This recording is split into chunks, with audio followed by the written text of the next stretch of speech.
A Christmas Carol by Charles Dickens. Stave IV, The Last of the Spirits. The phantom slowly, gravely, silently approached. When it came near him, Scrooge bent down upon his knee, for in the very air through which this spirit moved it seemed to scatter gloom and mystery. It was shrouded in a deep black garment, which concealed its head, its face, its form, and left nothing of it visible save one outstretched hand. But for this it would have been difficult to detach its figure from the night, and separate it from the darkness by which it was surrounded. He felt that it was tall and stately when it came beside him, and that its mysterious presence filled him with a solemn dread. He knew no more, for the spirit neither spoke nor moved. "I am in the presence of the ghost of Christmas yet to come," said Scrooge. The spirit answered not, but pointed onward with its hand. "You are about to show me shadows of the things that have not happened, but will happen in the time before us," Scrooge pursued. "Is that so, spirit?" The upper portion of the garment was contracted for an instant in its folds, as if the spirit had inclined its head. That was the only answer he received. Although well used to ghostly company by this time, Scrooge feared the silent shape so much that his legs trembled beneath him, and he found that he could hardly stand when he prepared to follow it. The spirit paused a moment, as observing his condition, and giving him time to recover. But Scrooge was all the worse for this. It thrilled him with a vague, uncertain horror to know that behind the dusky shroud there were ghostly eyes intently fixed upon him, while he, though he stretched his own to the utmost, could see nothing but a spectral hand, and one great heap of black. "Ghost of the future," he exclaimed, "I fear you more than any spectre I have seen. But as I know your purpose is to do me good, and as I hope to live to be another man from what I was, I am prepared to bear your company, and do it with a thankful heart. Will you not speak to me?" It gave him no reply. The hand was pointed straight before them. "Lead on," said Scrooge, "lead on. The night is waning fast, and it is precious time to me, I know. Lead on, spirit." The phantom moved away as it had come towards him. Scrooge followed in the shadow of its dress, which bore him up, he thought, and carried him along. They scarcely seemed to enter the city, for the city rather seemed to spring up about them, and encompass them of its own act. But there they were, in the heart of it, on 'Change, amongst the merchants, who hurried up and down, and chinked the money in their pockets, and conversed in groups, and looked at their watches, and trifled thoughtfully with their great gold seals, and so forth, as Scrooge had seen them often. The spirit stopped beside one little knot of businessmen. Observing that the hand was pointed to them, Scrooge advanced to listen to their talk. "No," said a great fat man with a monstrous chin, "I don't know much about it either way. I only know he's dead." "When did he die?" inquired another. "Last night, I believe." "Why, what was the matter with him?" asked a third, taking a vast quantity of snuff out of a very large snuff-box. "I thought he'd never die." "God knows," said the first, with a yawn.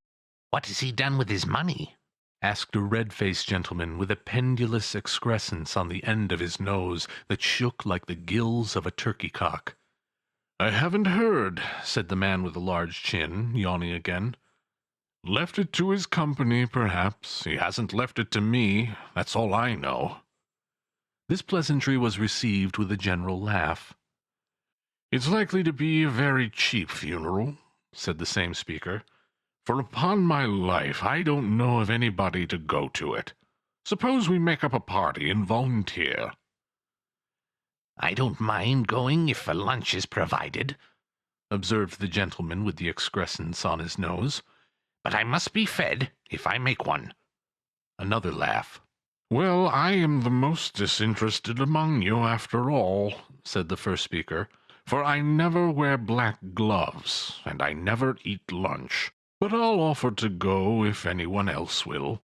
When I come to think of it, I'm not at all sure that I wasn't his most particular friend, for we used to stop and speak whenever we met. Bye-bye."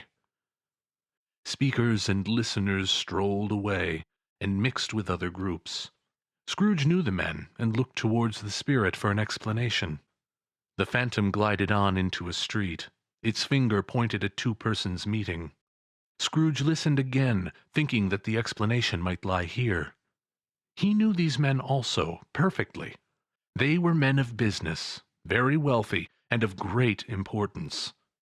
He had made a point always of standing well in their esteem, in a business point of view, that is, strictly in a business point of view.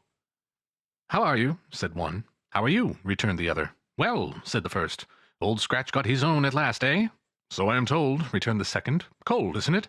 Seasonable for Christmas time? You're not a skater, I suppose?" "No, no. Something else to think of. Good morning." Not another word. That was their meeting, their conversation, and their parting. Scrooge was at first inclined to be surprised that the spirit should attach importance to conversations apparently so trivial. But feeling assured that they must have some hidden purpose, he set himself to consider what it was likely to be.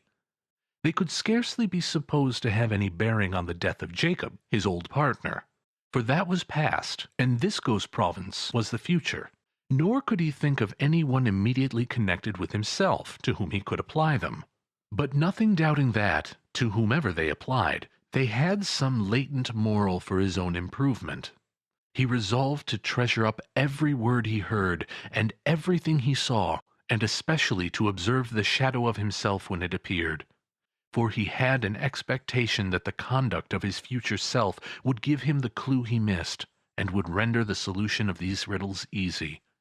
He looked about in that very place for his own image, but another man stood in his accustomed corner, and though the clock pointed to his usual time of day for being there, he saw no likeness of himself among the multitudes that poured in through the porch. It gave him little surprise, however, for he had been revolving in his mind a change of life, and thought and hoped he saw his newborn resolutions carried out in this. Quiet and dark, beside him stood the phantom, with its outstretched hand. When he roused himself from his thoughtful quest, he fancied from the turn of the hand and its situation in reference to himself that the unseen eyes were looking at him keenly. It made him shudder, and feel very cold. They left the busy scene, and went into an obscure part of town where Scrooge had never penetrated before, although he recognized its situation and its bad repute. The ways were foul and narrow, the shops and houses wretched, the people half naked, drunken, slipshod, ugly. Alleys and archways, like so many cesspools, disgorged their offences of smell and dirt and life upon the straggling streets, and the whole quarter reeked with crime, with filth, with misery. Far in this den of infamous resort there was a low-browed, beetling shop below a penthouse roof, where iron, old rags, bottles, bones, and greasy offal were bought. Upon the floor within were piled up heaps of rusty keys, nails, chains, hinges, files, scales, weights, and refuse iron of all kinds. Secrets that few would like to scrutinize were bred and hidden in mountains of unseemly rags, masses of corrupted fat, and sepulchres of bones. Sitting in among the wares he dealt in, by a charcoal stove made of old bricks, was a grey-haired rascal, nearly 70 years of age, who had screened himself from the cold air without by a frosty curtaining of miscellaneous tatters hung upon a line, and smoked his pipe in all the luxury of calm retirement. Scrooge and the phantom came into the presence of this man, just as a woman with a heavy bundle slunk into the shop. But she had scarcely entered when another woman, similarly laden, came in too, and she was closely followed by a man in faded black, who was no less startled by the sight of them than they had been upon the recognition of each other. After a short period of blank astonishment, in which the old man with the pipe had joined them, they all three burst into a laugh. "Let the charwoman alone to be the first," cried she who had entered first.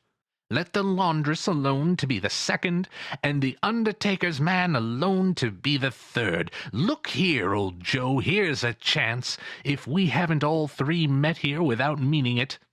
"You couldn't have met in a better place," said old Joe, removing his pipe from his mouth. "Come into the parlor. You were made free of it long ago, you know, and the other two ain't strangers. Stop till I shut the door of the shop. Ah, how it shrieks! There ain't such a rusty bit of metal in the place as its own hinges, I believe, and I'm sure there's no such old bones here as mine. Ha ha! We're all suitable to our calling. We're well matched. Come into the parlor. Come into the parlor." The parlor was the space behind the screen rags. The old man raked the fire together with an old stair-rod, and having trimmed his smoky lamp, for it was night, with the stem of his pipe, put it in his mouth again. While he did this, the woman who had already spoken threw her bundle on the floor, and sat down in a flaunting manner on a stool, crossing her elbows on her knees, and looking with a bold defiance at the other two. "What odds, then? What odds, Mrs. Dilber?" said the woman. "Every person has a right to take care of themselves. He always did." "That's true, indeed," said the laundress. "No man more so." "Why, then, don't stand staring as if you was afraid, woman. Who's the wiser? We're not going to pick holes in each other's coats, I suppose?" "No, indeed," said Mrs. Dilber and the man together. "We should hope not." "Very well, then," cried the woman. "That's enough. Who's the worse for the loss of a few things like these? Not a dead man, I suppose?" "No, indeed," said Mrs. Dilber, laughing. "If he wanted to keep 'em after he was dead, a wicked old screw," pursued the woman, "why wasn't he natural in his lifetime? If he had been, he'd have had someone to look after him when he was struck with death, instead of lying grasping out his last there, alone by himself." "It's the truest word that ever was spoke," said Mrs. Dilber. "It's a judgment on him." "I wish it was a little heavier judgment," replied the woman, "and it should have been, you may depend upon it. If I could have laid my hands on anything else. Open that bundle, old Joe, and let me know the value of it. Speak out plain. I'm not afraid to be the first, nor afraid for them to see it. We know pretty well that we were helping ourselves before we met here, I believe. It's no sin. Open the bundle, Joe." But the gallantry of her friends would not allow of this, and the man in faded black, mounting the breach first, produced his plunder. It was not extensive. A seal or two, a pencil case, a pair of sleeve buttons, and a brooch of no great value were all. They were severely examined and appraised by old Joe, who chalked the sums he was disposed to give for each upon the wall, and added them up into a total when he found there was nothing more to come. "That's your account," said Joe, "and I wouldn't give another sixpence if I was to be boiled for not doing it. Who's next?" Mrs. Dilber was next. Sheets and towels, a little wearing apparel, 2 old-fashioned silver teaspoons, a pair of sugar tongs, and a few boots. Her account was stated on the wall in the same manner. "I always give too much to ladies. It's a weakness of mine, and that's the way I ruin myself," said old Joe. "That's your account. If you asked me for another penny and made it an open question, I'd repent for being so liberal and knock off half a crown." "And now undo my bundle, Joe," said the first woman. Joe went down on his knees for the greater convenience of opening it, and having unfastened a great many knots, dragged out a large and heavy roll of some dark stuff.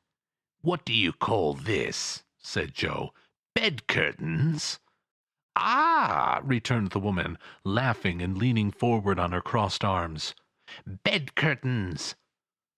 "You don't mean to say you took 'em down, rings and all, with him lying there?" said Joe. "Yes, I do," replied the woman. "Why not?" You were born to make your fortune, said Joe, and you'll certainly do it. I certainly shan't hold my hand when I can get anything in it by reaching it out, for the sake of such a man as he was, I promise you, Joe, returned the woman coolly. Don't drop that oil upon the blankets now. His blankets? Asked Joe. Who else's, do you think? Replied the woman. He isn't likely to take cold without 'em, I dare say. I hope he didn't die of anything catching, eh? Said old Joe, stopping in his work and looking up. Don't you be afraid of that, returned the woman. I ain't so fond of his company that I'd loiter about him for such things if he did. Ah, you may look through that shirt till your eyes ache, but you won't find a hole in it, nor a threadbare place. It's the best he had, and a fine one, too. They'd have wasted it if it hadn't been for me. What do you call wasting it? Asked old Joe. Putting it on him to be buried in, to be sure, replied the woman with a laugh. Somebody was fool enough to do it, but I took it off again. If calico ain't good enough for such a purpose, it isn't good enough for anything. It's quite as becoming to the body. He can't look uglier than he did in that one. Scrooge listened to this dialogue in horror, as they sat grouped about their spoil in the scanty light afforded by the old man's lamp. He viewed them with a detestation and disgust which could hardly have been greater, though they had been obscene demons marketing the corpse itself. Ha ha! Laughed the same woman, when old Joe, producing a flannel bag with money in it, told out their several gains upon the ground. This is the end of it, you see.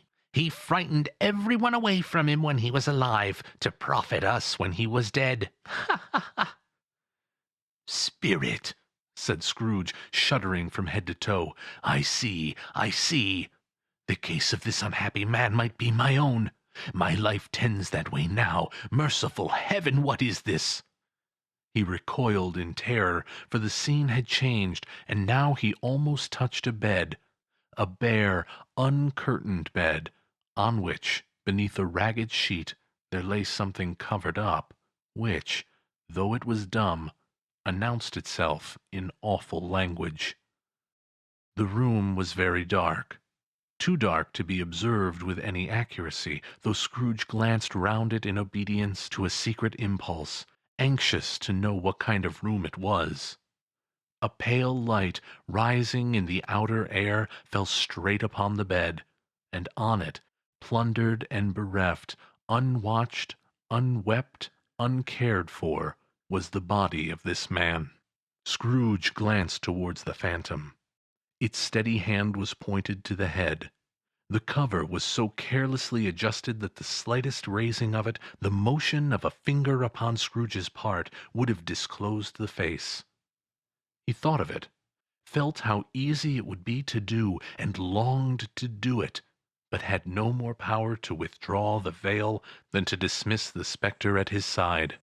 O cold, cold, rigid, dreadful death! Set up thine altar here, and dress it with such terrors as thou hast at thy command, for this is thy dominion. But of the loved, revered, and honored head, thou canst not turn one hair to thy dread purposes, or make one feature odious. It is not that the hand is heavy and will fall down when released. It is not that the heart and pulse are still, but that the hand was opened, generous and true, the heart brave, warm and tender, and the pulse a man's. Strike, shadow, strike, and see his good deeds springing from the wound to sow the world with life immortal. No voice pronounced these words in Scrooge's ears, and yet he heard them when he looked upon the bed. He thought, if this man could be raised up now, what would be his foremost thoughts? Avarice, hard-dealing, griping cares? They have brought him to a rich end, truly. He lay in the dark, empty house, with not a man, a woman, or a child to say that he was kind to me in this or that, and for the memory of one kind word I will be kind to him. A cat was tearing at the door, and there was a sound of gnawing rats beneath the hearthstone. What they wanted in the room of death, and why they were so restless and disturbed, Scrooge did not dare think. "Spirit," he said, "this is a fearful place. In leaving it, I shall not leave its lesson, trust me. Let us go." Still the ghost pointed with an unmoved finger to the head. "I understand you, Spirit," Scrooge returned, "and I would do it if I could, but I have not the power, Spirit. I have not the power." Again it seemed to look upon him. "If there is any person in this town who feels emotion caused by this man's death," said Scrooge, quite agonized, "show that person to me, Spirit, I beseech you." The phantom spread its dark robe before him for a moment, like a wing, and withdrawing it, revealed a room by daylight, where a mother and her children were. She was expecting someone, and with anxious eagerness, for she walked up and down the room, started at every sound, looked out from the window, glanced at the clock, tried, but in vain, to work with her needle, and could hardly bear the voices of the children in their play. At length the long-expected knock was heard. She hurried to the door and met her husband, a man whose face was careworn and depressed, though he was young. There was a remarkable expression in it now, a kind of serious delight of which he felt ashamed, and which he struggled to repress. He sat down to the dinner that had been hoarding for him by the fire, and when she asked him faintly what news, which was not until after a long silence, he appeared embarrassed how to answer. "Is it good news," she said, "or bad?" to help him. "Bad," he answered. "Are we quite ruined?" "No. There is hope yet, Caroline." "If he relents," she said, amazed. "There is. Nothing is past hope, if such a miracle has happened." "He is past relenting," said her husband. "He is dead." She was a mild and patient creature, if her face spoke truth, but she was thankful in her soul to hear it, and she said so with clasped hands. She prayed forgiveness the next moment and was sorry, but the first was the emotion in her heart. "What the half-drunken woman whom I told you of last night said to me, when I tried to see him and obtain a week's delay, and what I thought was a mere excuse to avoid me, turns out to have been quite true. He was not only very ill, but dying then." "To whom will our debt be transferred?" "I don't know, but before that time we shall be ready with the money, and even though we were not, it would be a bad fortune indeed to find so merciless a creditor in his successor. We may sleep tonight with light hearts, Caroline." Yes, soften it as they would, their hearts were lighter. The children's faces, hushed and clustered round to hear what they so little understood, were brighter, and it was a happier house for the man's death. The only emotion that the ghost could show him, caused by the event, was one of pleasure. "Let me see some tenderness connected with a death," said Scrooge, "or that dark chamber spirit which we left just now will be for ever present to me."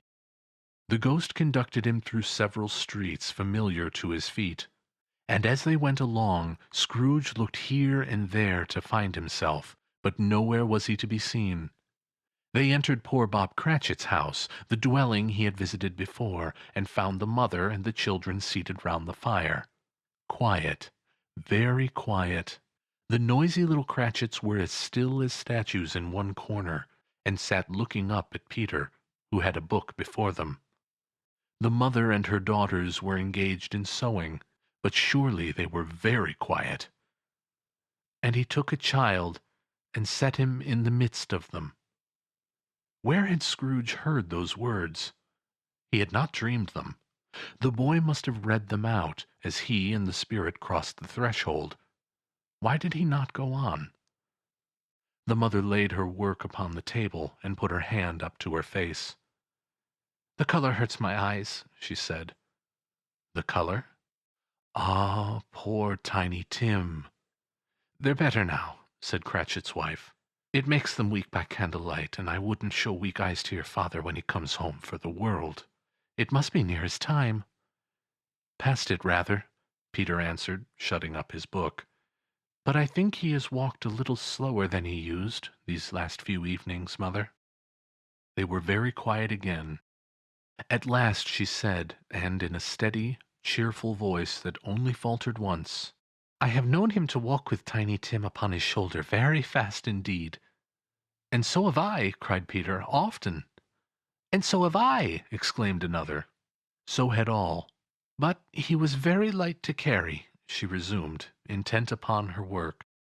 "And his father loved him so that it was no trouble, no trouble. And there is your father at the door." She hurried out to meet him, and little Bob in his comforter, he had need of it, poor fellow, came in. His tea was ready for him on the hob, and they all tried who should help him to it most. Then the two young Cratchits got upon his knees and laid, each child a little cheek against his face, as if they said, "Don't mind, father, don't be grieved." Bob was very cheerful with them, and spoke pleasantly to all the family. He looked at the work upon the table and praised the industry and speed of Mrs. Cratchit and the girls. They would be done long before Sunday, he said. "Sunday? You went today, then, Robert?" said his wife. "Yes, dear," returned Bob. "I wish you could have gone. It would have done you good to see how green the place is. But you'll see it often. I promised him that I would walk there on a Sunday. My little, little child," cried Bob. "My little child." He broke down all at once. He couldn't help it. If he could have helped it, he and his child would have been farther apart perhaps than they were. He left the room and went upstairs into the room above, which was lighted cheerfully, and hung with Christmas. There was a chair set close beside the child, and there were signs of someone having been there lately. Poor Bob sat down in it, and when he had thought a little and composed himself, he kissed the little face. He was reconciled to what had happened, and went down again, quite happy. They drew about the fire and talked, the girls and mother working still. Bob told them of the extraordinary kindness of Mr. Scrooge's nephew, whom he had scarcely seen but once, and who, meeting him in the street that day, had seen that he looked a little, just a little down, you know, said Bob. Inquired what had happened to distress him. "On which," said Bob, "for he is the pleasantest spoken gentleman you ever heard, I told him—" "I am heartily sorry for it, Mr. Cratchit," he said, "and heartily sorry for your good wife. By the by, how he ever knew that, I don't know." "Knew what, my dear?" "Why, that you were a good wife," replied Bob. "Everybody knows that," said Peter. "Very well observed, my boy," cried Bob. "I hope they do. Heartily sorry," he said, "for your good wife. If I can be of any service to you in any way," he said, giving me his card, "that's where I live. Pray come to me." Now it wasn't, cried Bob, for the sake of anything he might be able to do for us, so much as for his kind way, that this was quite delightful. It really seemed as if he had known our Tiny Tim, and felt with us. "I'm sure he's a good soul," said Mrs. Cratchit. "You'd be surer of it, my dear," returned Bob, "if you saw and spoke to him. I shouldn't be at all surprised, mark what I say, if he got Peter a better situation." "Only hear that, Peter!" said Mrs. Cratchit. "And then," cried one of the girls, "Peter will be keeping company with someone, and setting up for himself." "Get along with you," retorted Peter, grinning. "It's just as likely as not," said Bob, "one of these days. Though there's plenty of time for that, my dear. But however and whenever we part from one another, I am sure we shall none of us forget poor Tiny Tim, shall we? Or this first parting that there was among us." "Never, father!" cried they all. "And I know," said Bob, "I know, my dears, that when we recollect how patient and how mild he was, although he was a little, little child, we shall not quarrel easily among ourselves, and forget poor Tiny Tim in doing it." "No, never, father!" they all cried again. "I am very happy," said little Bob. "I am very happy." Mrs. Cratchit kissed him, his daughters kissed him, the two young Cratchits kissed him, and Peter and himself shook hands. "Spirit of Tiny Tim, thy childish essence was from God."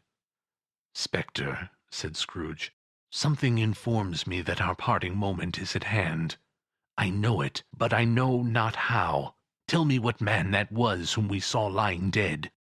The ghost of Christmas yet to come conveyed him, as before, though at a different time, he thought. Indeed, there seemed no order in these later visions, save that they were in the future, into the resorts of businessmen, but showed him not himself. Indeed, the spirit did not stay for anything, but went straight on, as to the end just now desired, until besought by Scrooge to tarry for a moment. "This court," said Scrooge, "through which we hurry now, is where my place of occupation is, and has been for a length of time. I see the house. Let me behold what I shall be in days to come." The spirit stopped. The hand was pointed elsewhere. "The house is yonder," Scrooge exclaimed. "Why do you point away?" The inexorable finger underwent no change. Scrooge hastened to the window of his office and looked in. It was an office still, but not his.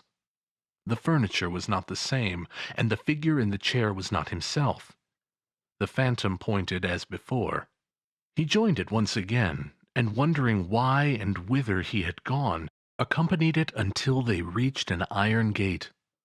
He paused to look round before entering. A churchyard. Here, then, the wretched man whose name he had now to learn lay underneath the ground. It was a worthy place, walled in by houses, overrun by grass and weeds, the growth of vegetation's death, not life, choked up with too much burying, fat with repleted appetite. A worthy place. The spirit stood among the graves and pointed down to one. He advanced towards it, trembling. The phantom was exactly as it had been, but he dreaded that he saw new meaning in its solemn shape. "Before I draw nearer to that stone to which you point," said Scrooge, "answer me one question. Are these the shadows of things that will be, or are they shadows of things that may be only?" Still the ghost pointed downward to the grave by which it stood. "Men's courses will foreshadow certain ends, to which, if persevered in, they must lead," said Scrooge. "But if the courses be departed from, the ends will change. Say it is thus with what you show me." The spirit was immovable as ever. Scrooge crept towards it, trembling as he went, and following the finger, read upon the stone of the neglected grave his own name, Ebenezer Scrooge. "Am I that man who lay upon the bed?" he cried upon his knees. The finger pointed from the grave to him, and back again. "No, spirit! Oh, no, no!" The finger still was there. "Spirit!" he cried, tight clutching at his robe, "hear me! I am not the man I was. I will not be the man I must have been but for this intercourse. Why show me this if I am past all hope?" For the first time the hand appeared to shake. "Good spirit," he pursued, as down upon the ground he fell before it, "your nature intercedes for me and pities me. Assure me that yet I may change these shadows you have shown me, by an altered life." The kind hand trembled. "I will honor Christmas in my heart, and try to keep it all the year. I will live in the past, the present, and the future. The spirits of all three shall strive within me. I will not shut out the lessons that they teach. Oh, tell me I may sponge away the writing on this stone." In his agony he caught the spectral hand. It sought to free itself, but he was strong in his entreaty, and detained it. The spirit, stronger yet, repulsed him. Holding up his hands in a last prayer to have his fate reversed, he saw an alteration in the phantom's hood and dress. It shrunk, collapsed, and dwindled down into a bedpost. End of Stave IV.